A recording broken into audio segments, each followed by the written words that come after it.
So recently I've been watching through the new Pokemon anime, Pokemon Horizons, and it was actually pretty good. I haven't watched the anime since Diamond and Pearl era, so it was really refreshing to dive back into it with new characters. But something caught mine and many others' eyes in episode 45, a shiny Zygarde. Seeing this instantly gave me flashbacks to a hunt I started all the way back in 2020. Has it really been 4 years? I decided with this and the release of Pokemon Legends ZA looming on the horizon, it would be fun to hop back into the world of Sword and Shield and finish what I started all those years ago. So let's dive into Dynamax Adventures.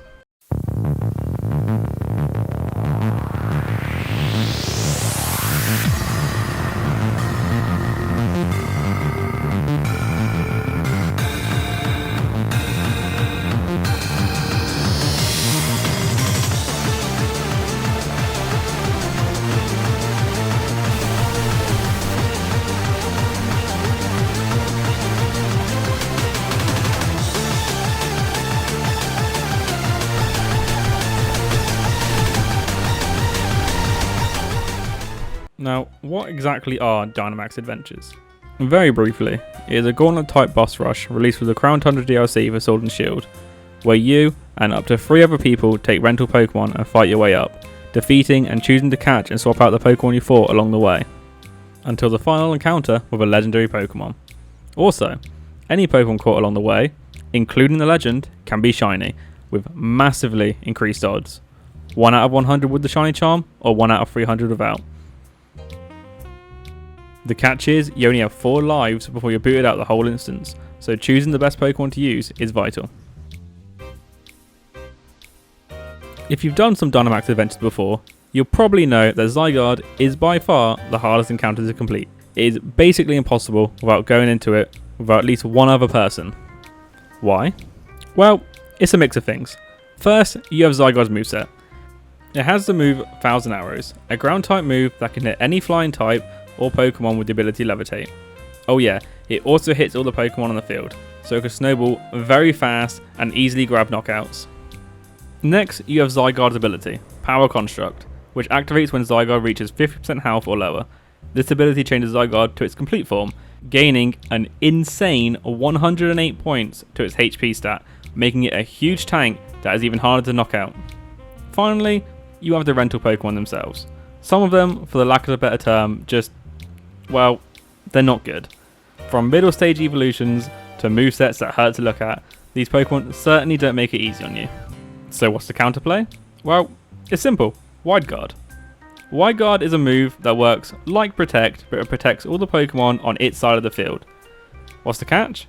It only protects against spread moves, which works perfectly to counter Zygarde, as it completely shuts down the Thousand Arrows and Land's Wrath combo it likes to spam. Now, I'm not saying you 100% need Wide Guard to win, but every attempt I did without it, I failed.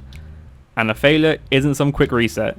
Each run takes a good 20 minutes to get to the final boss in the first place, so it's best to just keep an eye out for it. Now, of the 226 Pokemon available, just 5 have Wide Guard. These Pokemon are Kingler, Hitmonlee, Mantine, Pelipper, and Mienshao. The odds are definitely not in your favour to get it, so get used to rage-inducing runs without it. With that, it's time to head off into the lair and hunt me a shiny worm. Run 1 started off amazing, with the host getting the Wide Guard Kingler and us getting some ice types or ice type moves right off the bat. This run led to a very easy win, but no shinies. Run 2 also started off amazing, with someone getting a Frostlass, an amazing ice type for Zygarde's 4 times weakness, and me getting a Hitmonlee, another Wide Guard user right from the start. Run 2 ended much the same way, an easy sweep, but no shinies. Run 3 started with some pretty meh encounters. Beartic is pretty good, as long as they don't trade it away, but as long as no one takes this Laren, who's 4 times weak to ground, will be good. Well, that didn't end well. Can have all the luck in the world, I suppose. Run 4 started amazing, with Starmie and Abomasnow for damage, and a Wide Guard Mantine. With this, it should be an easy run. Wait, what? Why would you trade it away?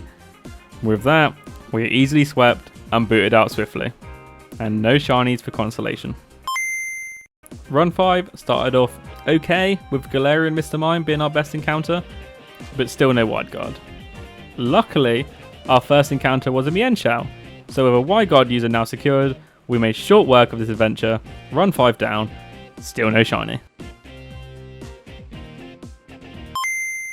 With run 6, I joined exactly the same lobby as the person from run 2, with the same instance and the same Pokemon for rent. So, just like run 2, we steamrolled through. No shiny though. Run 7 was just a bad run. Bad encounters, which meant we lost. Not much more to say. Run 8 went much the same way. Bad encounters, no wide guard, quickly asked to leave, no shiny. Run 9, same again.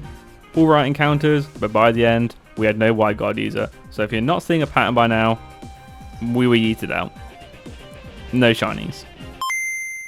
Run 10 started unlucky with no wide guard, but we had some decent attackers, so I was hopeful. Luckily, we managed to snag a Mienshao, so with a wide guard user and some decent attackers, it was an easy win. With that, I just need to check through the Pokemon, and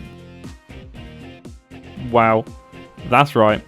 On my 5th actual completed lobby, I managed to luck out and snag my shiny worm. And I always forget how good this shiny actually looks, because I rarely see it, but I really like it. All I had to do was swap it to doggo form to recreate the scene from the anime that made me start this hunt.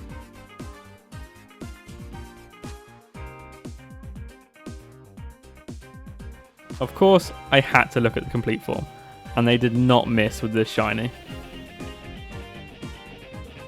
It's a shame I can't take it into Scarlet and Violet, but it'll be waiting patiently for Legends ZA.